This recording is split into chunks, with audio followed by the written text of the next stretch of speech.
کے لیے چنا۔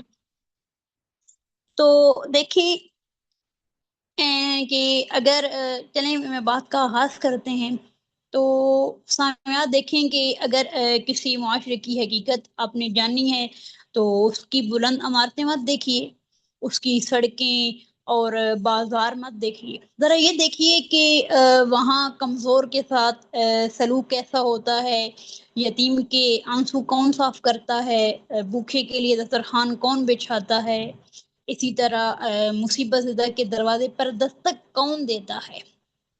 کیونکہ معاشرے عمارتوں سے نہیں، انسانوں کے باہمی احساس، ہمدردی اور خدمت سے آباد ہوتے ہیں۔ اور اگر ہم دنیا کی پوری تاریخ میں ایسی کامل شخصیت تلاش کریں جس نے انسانیت کو صرف خدمت کا درس ہی نہیں دیا بلکہ اپنی پوری زندگی خدمت، رحمت اور خیر خواہی کا عملی نمونہ یعنی کہ بنا کے ہمیں دکھایا، تو دیکھیں گے ہماری نگاہیں پھر ایک ہی ذات پر جا کر ٹھہریں گی، اور وہ ذات کون ہے؟ محمد عربی احمد مجتبی رحمت للعالمین حضرت محمد مصطفیٰ علیہ الصلوۃ والسلام، وہ نبی جن کے بارے میں قرآن نے فرمایا وَمَا أَرْسَلْنَاكَ إِلَّا رَحْمَةً لِلْعَالَمِينَ، آپ صرف ایک قوم کے لیے نہیں آئے، صرف ایک زمانے کے لیے بھی نہیں آئے، آپ تمام جہانوں، تمام لوگوں کے لیے رحمت بن کر تشریف لائے۔ تو آپ نے انسان کو یہ نہیں سکھایا کہ صرف اپنی نجات کی فکر کرو، بلکہ یہ سکھایا کہ تمہاری زندگی میں دوسروں کے لیے بھی جگہ ہونی چاہیے۔ آپ نے یتیم کو صرف تسلی نہیں دی، اس کے ساتھ اپنے محبت بھی کی، مسکین کو صرف نصیحت نہیں فرمائی، اس کی ضرورت کا اپنے خیال بھی رکھا، پریشان حال کو صرف الفاظ نہیں دیے، اس کے لیے آسانی بھی پیدا فرمائی، کمزور کو صرف حوصلہ ہی اپنے نہیں دیا، اس سے اپنے معاشرے میں عزت اور مقام عطا فرمایا۔ یہی تو سیرت مصطفیٰ علیہ الصلوۃ والسلام کا حسن ہے کہ آپ نے مسجد سے بازار تک، گھر سے معاشرے تک، عبادت سے معاملات تک، حتیٰ کہ ہر میدان میں انسانیت کو رحمت کا سبق دیا۔ آج ہم میں سے ہر شخص سیرت رسول علیہ الصلوۃ والسلام سے محبت کا دعویٰ کرتا ہے، لیکن ذرا اپنے دل سے ایک سوال ہے، آپ بھی کیجئے اور میں بھی کروں گی، اور وہ سوال کیا ہے کہ اگر میرے نبی آج میرے عمل کو دیکھیں تو کیا انہیں میرے اندر وہی رحمت، وہی شفقت، وہی محبت، وہی انسانوں کی خیر خواہی نظر آئے گی جس کا آپ نے ہمیں درس دیا؟ سامعات مکرمات، یہ سوال معمولی نہیں ہے، یہ سوال ہمارے کردار سے ہے، یہ سوال ہماری ترجیحات سے ہے، یہ سوال ہمارے معاملات سے ہے، یہی سوال ہماری معاشرت سے ہے۔ اور شاید سیرت رسول علیہ الصلوۃ والسلام سننے کا سب سے خوبصورت فائدہ یہی ہے کہ انسان دوسروں کو بدلنے سے پہلے خود کو بدلنے کے لیے تیار ہو جائے۔ تو ہم سیرت طیبہ کی اسی روشن پہلو پر گفتگو کرتے ہیں، اور وہ کیا ہے؟ سماجی خدمت اور سیرت النبی علیہ الصلوۃ والسلام۔ تو دیکھیں کہ آپ علیہ الصلوۃ والسلام جن کی ایک نظر نے عرب کے بکھرے ہوئے معاشرے کو بدلا، انہوں نے انسانوں کے دل جوڑنے، کمزوروں کو سہارا دینے، ضرورت مندوں کی ضرورت کو پوری کرنے اور معاشرے کو رحمت اور یعنی کہ خیر خواہی کا گہوارہ بنانے کے لیے ہمیں جو تعلیم دی، اور شاید آج کی ہماری یہ گفتگو صرف یہ نہ بتائے کہ آپ علیہ الصلوۃ والسلام نے کیا کیا، بلکہ یہ ہمیں سوچنے پر مجبور کرے کہ ہم اپنے حصے کی انسانیت کے لیے کر کیا رہے ہیں۔ کیونکہ سیرت پڑھنے والا تو بہت ہیں، لیکن سیرت اصل کامیاب کون ہے؟ جو سیرت کو اپنے کردار، اپنی گفتار، اپنے معاملات میں اتارے، حقیقت میں وہی کامیاب ہے۔ تو سامعات، یہ جو دین اسلام ہے یہ دین فطرت ہے۔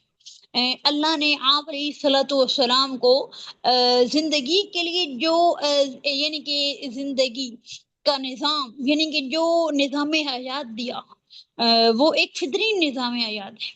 اس نظام میں کہ کسی بھی شعبے کو اگر آپ دیکھ لیں تو اس میں آپ کو کوئی خلا، کوئی جھول نظر نہیں آئے گا. زندگی کا کوئی شعبہ ایسا نہیں ہے، چاہے وہ انفرادی ہے چاہے وہ اجتماعی ہے، جہاں یہ محسوس ہوتا ہو کہ اسلام میں اس کے متعلق ہدایات موجود نہیں ہے. اسلام نے اگر کسی معاملے کے یعنی کہ معاملے کے متعلق براہ راست ہدایات دی ہیں تو ایسے اصول بھی وضع کیے ہیں جن سے یعنی کہ وہ معاملات یعنی کہ جو بظاہری طور پر یعنی کہ ان کا حل بتایا نہیں گیا، لیکن ایسے اصول ہیں کہ ہم ان معاملات کا حل اخذ کر سکتے ہیں، ان کے متعلق ہم رہنمائی حاصل کر سکتے ہیں. یوں جو ہے انسانی زندگی کا کوئی شعبہ خدا اور رسول کی رہنمائی اور ہدایت سے اللہ رب العزت نے خالی نہیں رہنے دیا. دیکھیں کہ جو بہیمی ہمارے حقوق کی نوعیت ہے، جو سماجی خدمت ہے، یہ ہے کیا چیز؟ آپ علیہ الصلوۃ والسلام نے انسانی معاشرے میں رہنے والوں کے آپس کے جو حقوق بیان فرمائے ہیں، وہ حقوق دو نوعیت کے ہیں. اچھا، پہلی نوعیت جو ہے وہ شخصی حقوق پر مبنی ہے، دوسری اجتماعی حقوق پر. اچھا، شخصی حقوق کا معنی کیا ہے؟ اس کا معنی یہ ہے کہ ایک شخص کا دوسرے شخص پر حق کیا ہے. ماں کا بچے پر، بچے کا ماں پر، شوہر کا بیوی پر، بیوی کا شوہر پر، بہن کا بھائی پر، بھائی کا بہن پہ، استاد کا شاگرد پر، شاگرد کا استاد پر. یہ شخصی حقوق ہیں جن کی تفصیل آپ علیہ الصلوۃ والسلام نے بیان فرمائی. اچھا، جو اجتماعی حقوق ہیں وہ کیا ہیں؟ معاشرے کا انسان پر حق کیا ہے؟ سوسائٹی جو مشترکہ حق انسان پر ہے اس سے سماجی خدمت یا پھر سوشل ورک کہتے ہیں.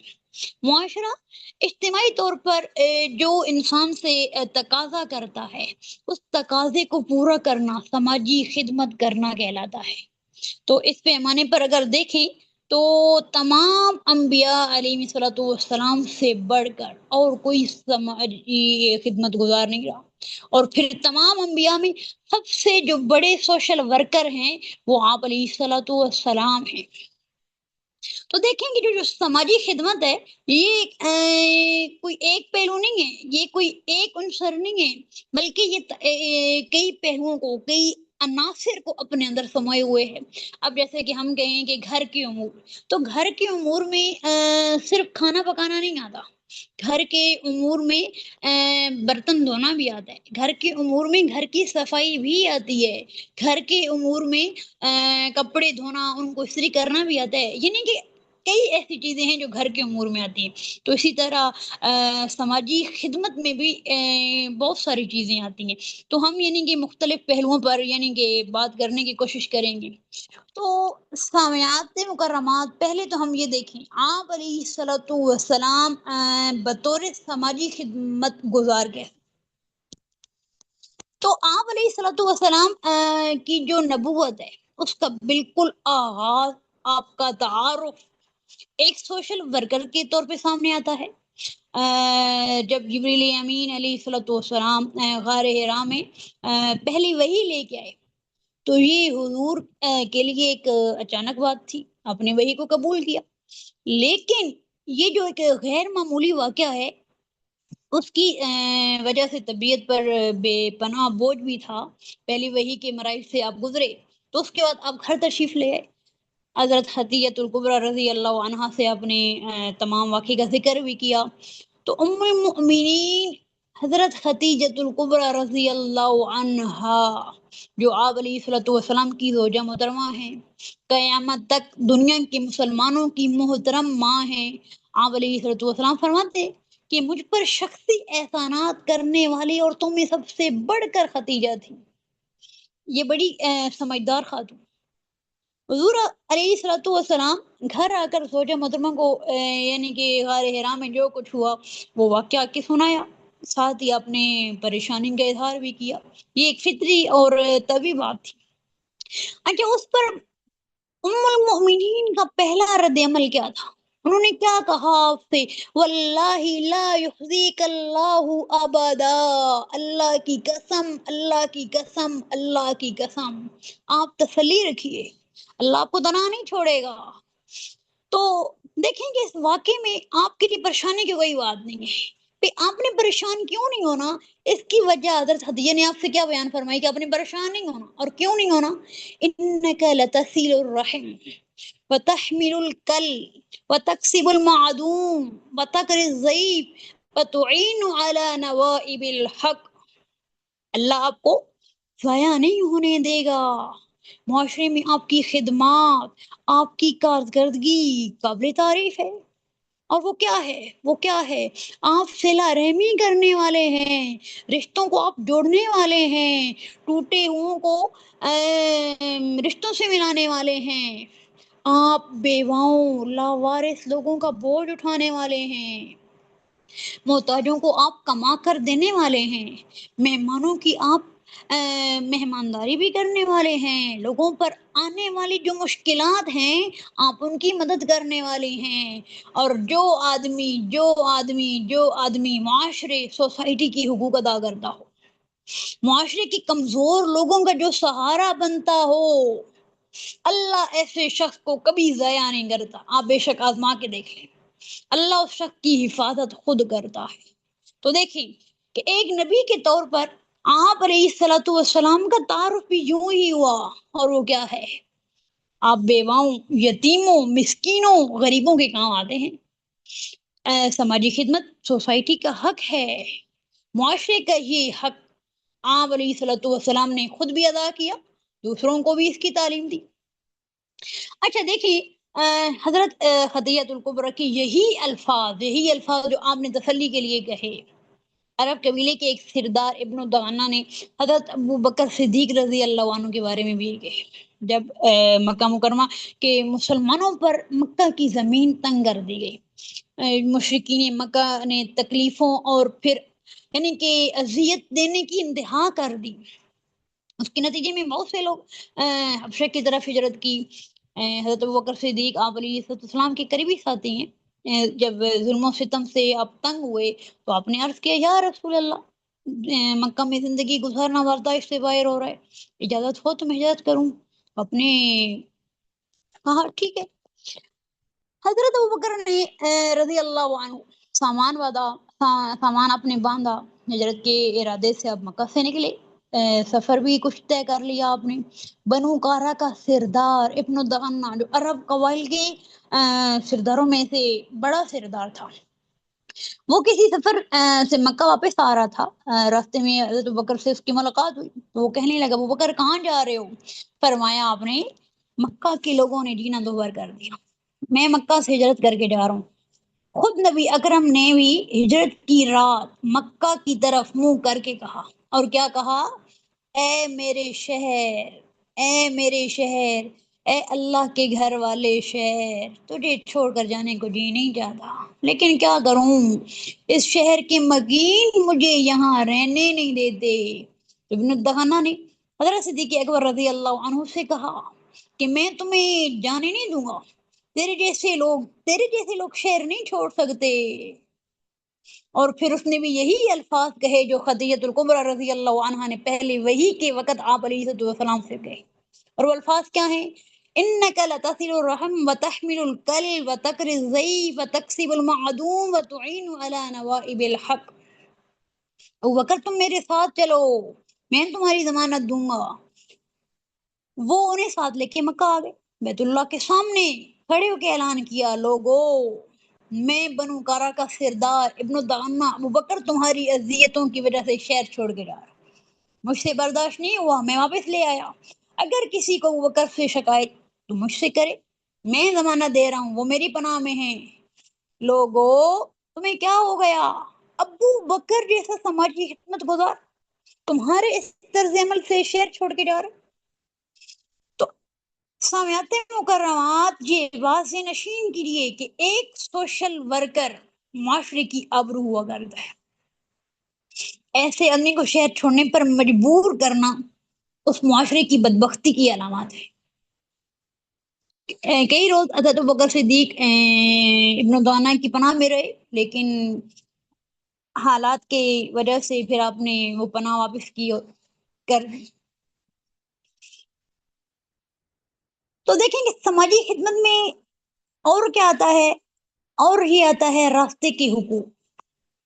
راستے کے حقوق بھی سماجی خدمت میں آ رہے ہیں، جیسے کہ آپ علیہ السلام نے فرمایا کہ راستوں میں اور کھلی گزرگاہوں میں مت بیٹھا کرو۔ صحابہ نے عرض کیا یا رسول اللہ، ہمارے پاس گھروں میں جگہ نہیں ہے، کوئی دوست ملنے آئے تو ہم باہر کھلی جگہ میں اس کے ساتھ کھڑے ہوتے ہیں، یا راستے میں کسی جگہ پر اس کو اپنے ساتھ بٹھاتے ہیں۔ اس پر آپ نے فرمایا کہ اگر گھر سے باہر کھلی گزرگاہوں میں بیٹھنا ضروری ہو تو پھر راستے کا حق ادا کرو۔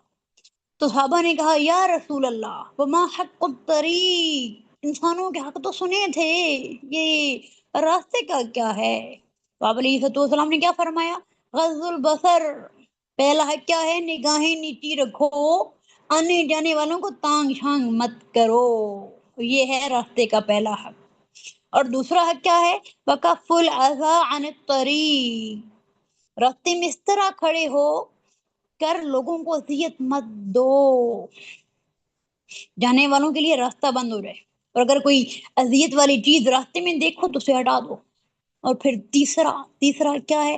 ورد السلام، گزرنے والا مسلمان بھائی اگر سلام کرے تو اس کے سلام کا جواب دو۔ اور پھر کیا فرمایا؟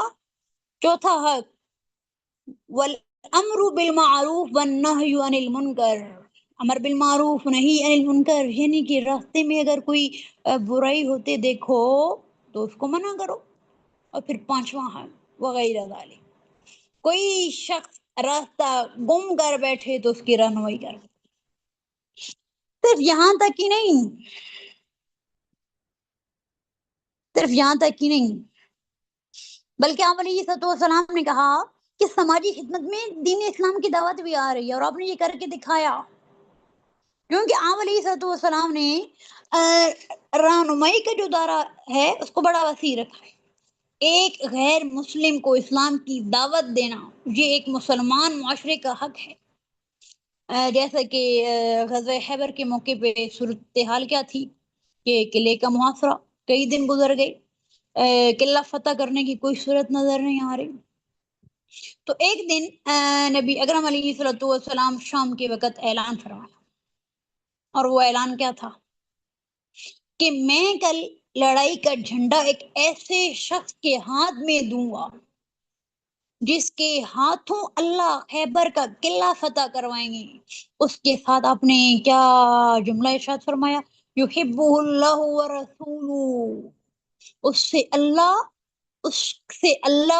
اور اس کے رسول کو محبت بھی ہے۔ حضرت عمر فاروق رضی اللہ عنہ فرماتے ہیں کہ وہ رات ہم سب نے ایسی گزاری کہ ہر صحابی کے دل میں یہ بات، اللہ کرے کل لڑائی کا جھنڈا مجھے ملے۔ فرماتے ہیں مجھے زندگی بھر کبھی امارت کی خواہش نہیں ہوئی، لیکن نصرات یہ خواہش میرے دل میں۔ اور وہ کیوں تھی کہ رسول اللہ نے فتح کی تو خوشخبری دی ہی دی، ساتھ کیا فرمایا تھا؟ یحبہ اللہ ورسولہ، اس سے اللہ اور اس کا رسول محبت کرتا ہے۔ تو وہی تو آپ علیہ السلام نے حضرت علی کو بلایا، حضور کو بتایا گیا کہ وہ بیمار ہیں، ٹھیک طرح سے دیکھ نہیں سکتے، تو حضرت علی رضی اللہ عنہ آئے تو رسول اللہ نے فرمایا کہ علی آج لشکر کی کمان تم کرو گے۔ تو حضرت علی رضی اللہ عنہ نے جواب دیا یا رسول اللہ اس سے بڑی کیا سعادت ہے، لیکن میں ٹھیک طریقے سے دیکھ نہیں سکتا، میری آنکھوں کا برا حال۔ تو آپ نے اپنے لعاب مبارک حضرت علی رضی اللہ عنہ کی آنکھوں پر لگایا، جس سے ان کی آنکھیں بھیگیں تو پھر کیا ہوا کہ وہ بالکل ٹھیک ہو گئیں، آنکھیں بالکل ٹھیک ہوئیں۔ اور یہ ہے آپ علیہ السلام کا معجزہ۔ حضرت علی رضی اللہ عنہ فرماتے ہیں کہ ہر سال گرمیوں میں میری آنکھیں خراب ہو جاتی، لیکن اس کے بعد زندگی میں کبھی خراب نہیں ہوئی۔ اور پھر آپ نے جب جھنڈا حضرت علی کے ہاتھ میں دیا تو ساتھ ساتھ آپ نے ایک ہدایت فرمائی، اور وہ ہدایت کیا تھی؟ جا کر پہلا کام یہ کرنا کہ انہیں اسلام کی دعوت دینا۔ اور پھر فرمایا علی، اگر ایک آدمی بھی تمہاری وجہ سے اسلام میں داخل ہو جائے تو یہ تمہارے لیے سرخ اونٹوں کی دولت سے بہتر ہے، سرخ اونٹوں کی دولت سے یہ بہتر ہے تمہارے لیے۔ اس زمانے میں جو سرخ اونٹ تھے بڑی دولت سمجھے جاتے، تو آپ علیہ السلام نے غیر مسلم کو اسلام کی دعوت دینا یہ معاشرے کا اپنے حق بتایا۔ اور مزید سماجی خدمت کا پہلو کیا ہے؟ اصلاح دین کی دعوت، صرف یعنی کہ غیر مسلم کو ہی نہیں دعوت دینی، بلکہ ایک آدمی نیکی کے راستے پر نہیں چل رہا جبکہ دوسرا آدمی برائی کے راستے پہ چل رہا ہے، یہ دونوں باتیں الگ الگ ہیں۔ پہلی بات کیا ہے کہ ایک آدمی نیکی نہیں کر رہا تو اس کے ساتھ برائی بھی نہیں کر رہا، لیکن اس کے اندر نیکی کی صلاحیت موجود ہے، تو ایسے آدمی کو نیکی کے راستے پر چلانا دوسرے مسلمان کا حق ہے۔ اور دوسری بات یہ ہے کہ ایک مسلمان جو غلط راستے پر چل رہا ہے اس سے صحیح راستے پر لانا دوسرے مسلمان کا حق ہے۔ اگر اس کی غفلت کی وجہ سے دوسرا مسلمان غلط راستے پر چلتا رہا تو یہ بھی قصوروار ٹھہرائے گا۔ تو دیکھیں کہ راستہ دکھانے میں آپ علیہ السلام نے دو باتیں ذکر کی۔ پہلی بات کیا کہ اگر کوئی شخص اپنے گھر کا اپنی منزل کا راستہ بھول جائے تو اسے صحیح راستہ دکھا دینا۔ اور دوسری بات امر بالمعروف نہی عن المنکر کے متعلق کیا کہا آپ نے کہ کوئی شخص نیکی اور بدی کے معاملے میں صحیح راستے پر نہ چل رہا ہو تو اسے صحیح راستے پر چلانا۔ رسول اللہ علیہ السلام نے رہنمائی کو سوسائٹی کا سب سے بڑا حق قرار دیا، اور یہ ہر مسلمان کی ذمہ داری ہے کہ وہ اپنی استطاعت کے مطابق جہاں تک ممکن ہو یہ حق ادا کرے۔ اور اسی طرح سماجی خدمت کا ایک اور پہلو ہے ظلم سے روکنا، جیسے کہ آپ علیہ السلام نے فرمایا المسلم اخو المسلم لا یظلمہ ولا یسلمہ، ایک مسلمان دوسرے مسلمان کا بھائی ہے، نہ خود اس پر ظلم کرتا ہے اور نہ وہ اسے دوسروں کے ظلم کے حوالے کرتا ہے۔ یعنی کہ ایک مسلمان نہ خود ظلم کرتا ہے اور نہ کسی پر دوسروں کو ظلم کرنے دیتا ہے۔ معاشرے کے افراد کا ہم پر صرف یہ حق نہیں ہے کہ ہم اس پر ظلم نہ کریں، بلکہ یہ بھی حق ہے کہ کہیں ظلم ہوتا ہوا دیکھو تو حسب طاقت اسے روک دو، جیسے کہ آپ علیہ السلام نے فرمایا انصر اخاک ظالما او مظلوما، تمہارا بھائی ظالم ہو یا مظلوم اس کی مدد کرو۔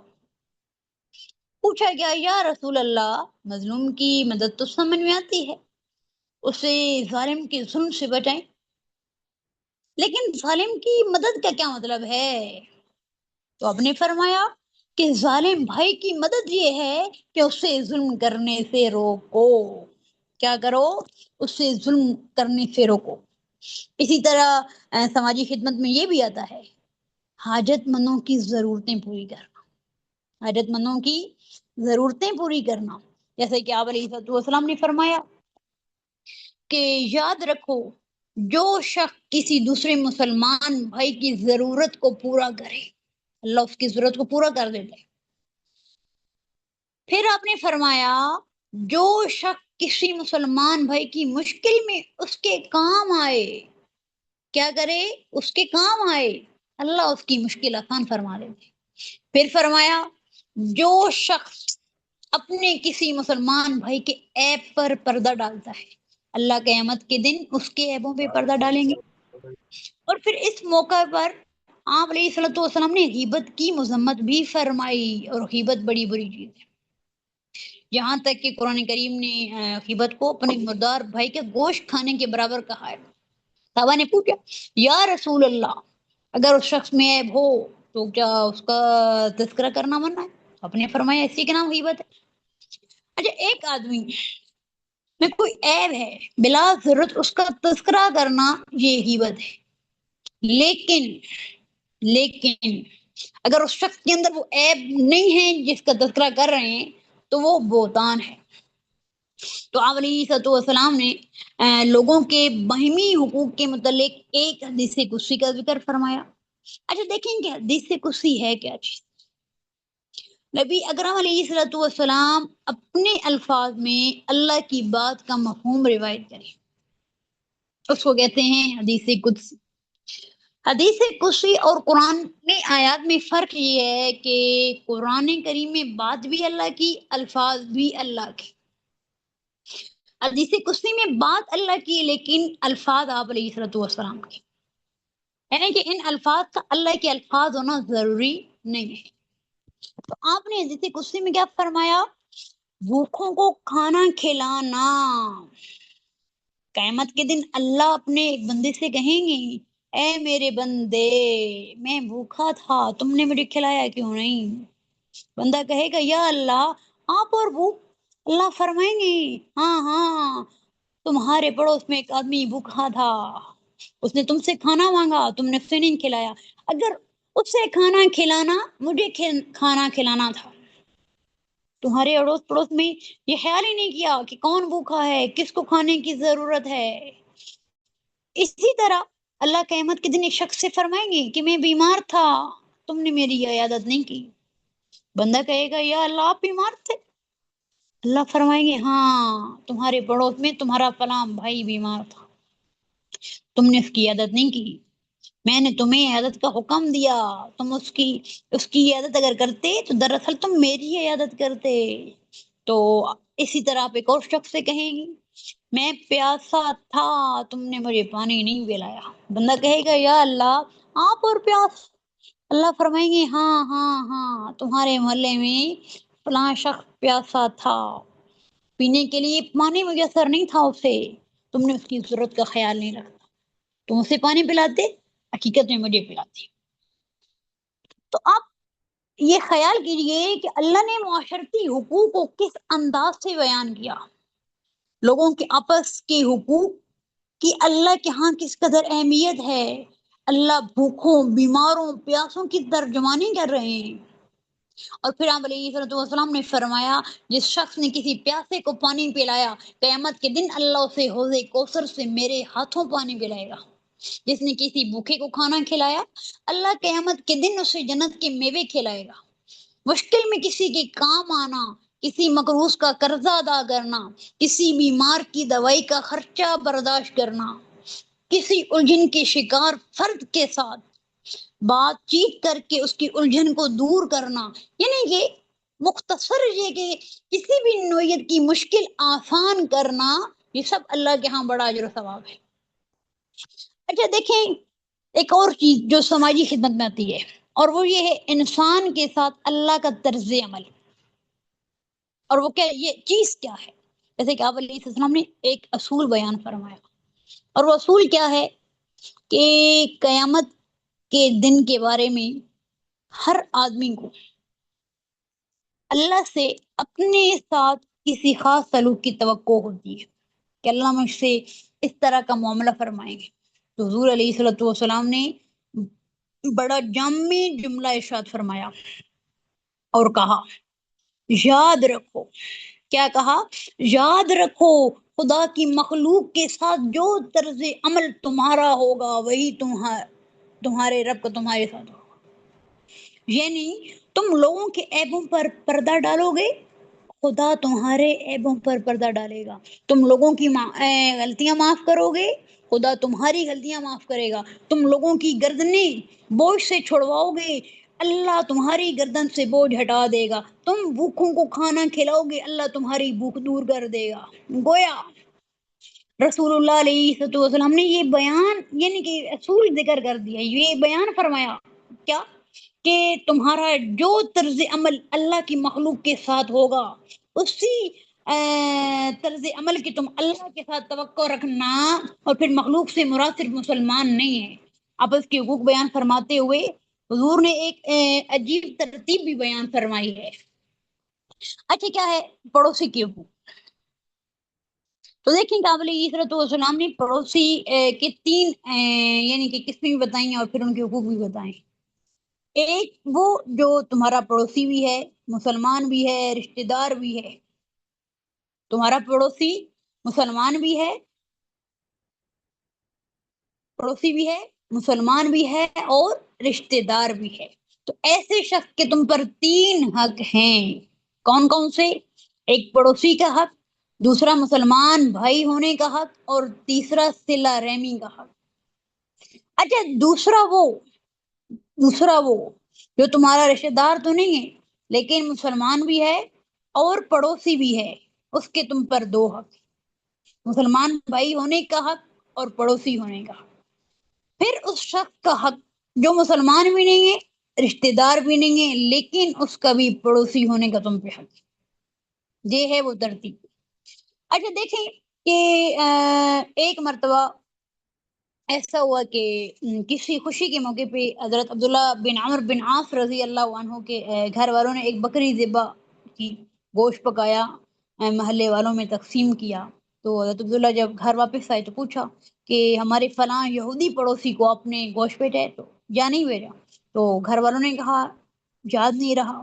تو آپ نے ناراضگی کا اظہار بھی کیا اور فرمایا کہ تمہیں معلوم نہیں ہے کہ جناب رسول علیہ الصلوۃ والسلام نے پڑوسیوں کے حقوق کے بارے میں کیا فرمایا؟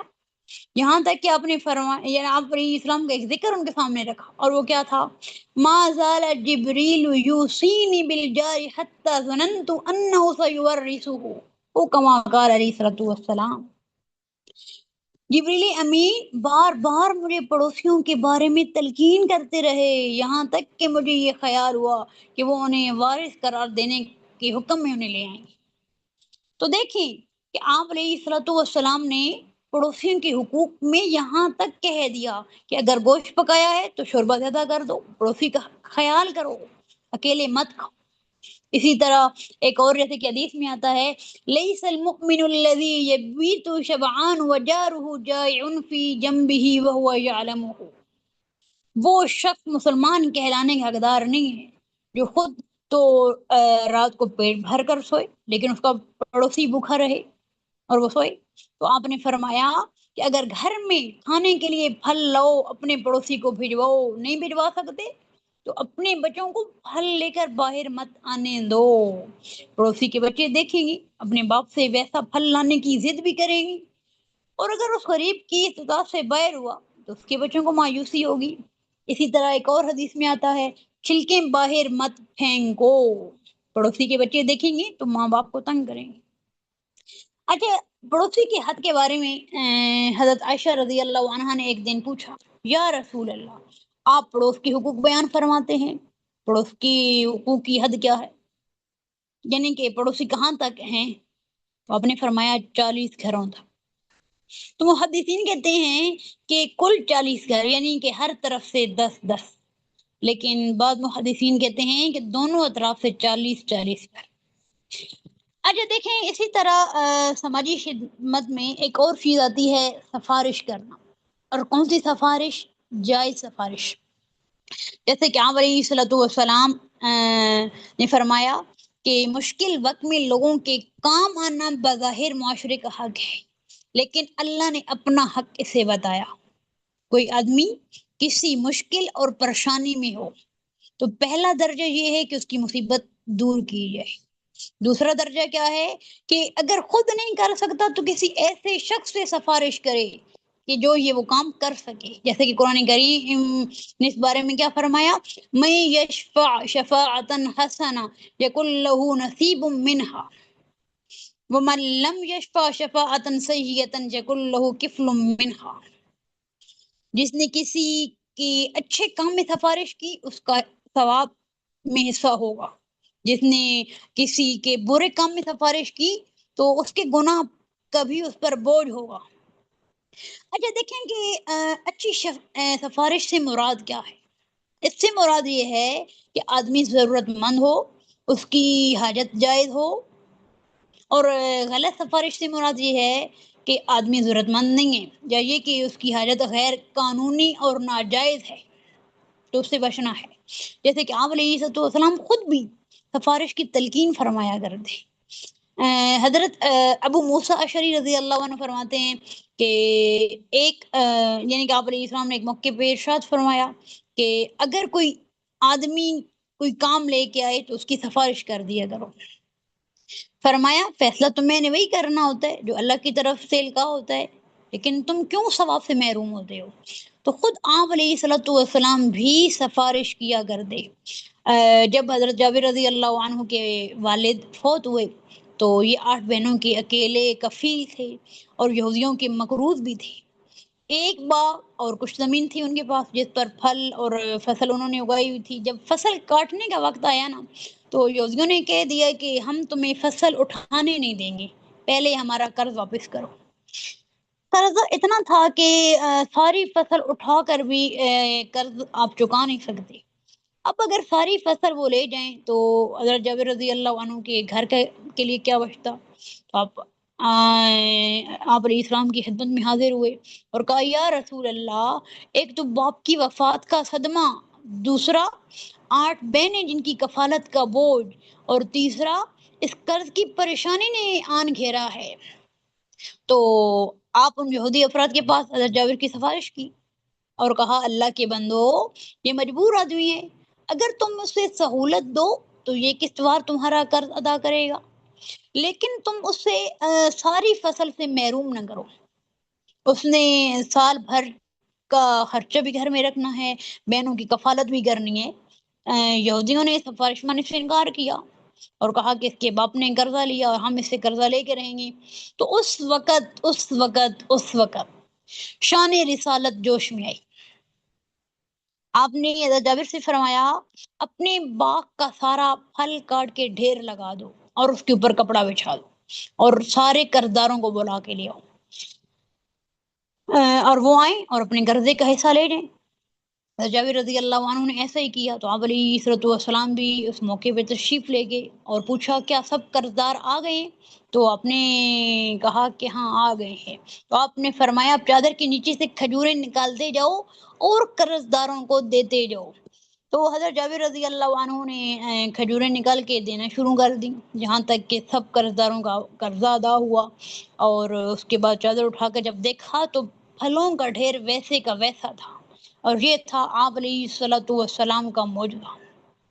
تو دیکھیں کہ آپ علیہ الصلوۃ والسلام یعنی اپنے ایک اور صحابی کے لیے بھی سفارش کی. ام المؤمنین حضرت عائشہ رضی اللہ عنہ نے اپنی لونڈی حضرت بریرہ رضی اللہ عنہ کو آزاد کر دیا. وہ ایک صحابی مغیث رضی اللہ عنہ کے نکاح میں تھی، اور شریعت میں آزاد ہونے والی لونڈی کو یہ اختیار حاصل ہوتا ہے کہ وہ پہلے خاوند کے نکاح میں رہے یا اسے ختم کر دے. خیر آج کل کے دور میں تو غلامی کا کوئی تصور بھی نہیں ہے اور نہ ہی اس کے لیے کوئی شرائط ہیں. تو آزادی کے بعد حضرت بریرہ رضی اللہ عنہ نے یہ اعلان کیا میں مغیث سے اپنا نکاح ختم کرتی ہوں. تو حضرت مغیث رضی اللہ عنہ کو بے حد پریشانی ہوئی. روایات میں آتا ہے کہ وہ گلیوں میں روتے پھرتے، آنکھوں سے آنسو جاری، اور لوگوں سے کہتے خدا کے لیے میری بریرہ سے سفارش کرو. یہاں تک کہ آپ علیہ السلام سے عرض کیا یا رسول اللہ آپ ہی بریرہ سے میری سفارش کر دیں. تو آپ علیہ السلام نے حضرت بریرہ کو بلا کے پوچھا کہ تم نے مغیث سے علیحدگی اختیار کی؟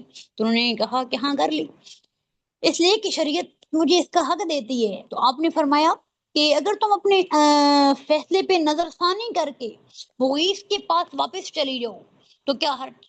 تو انہوں نے کہا یا رسول اللہ یہ آپ کا حکم ہے یا مشورہ؟ تو آپ نے کیا فرمایا؟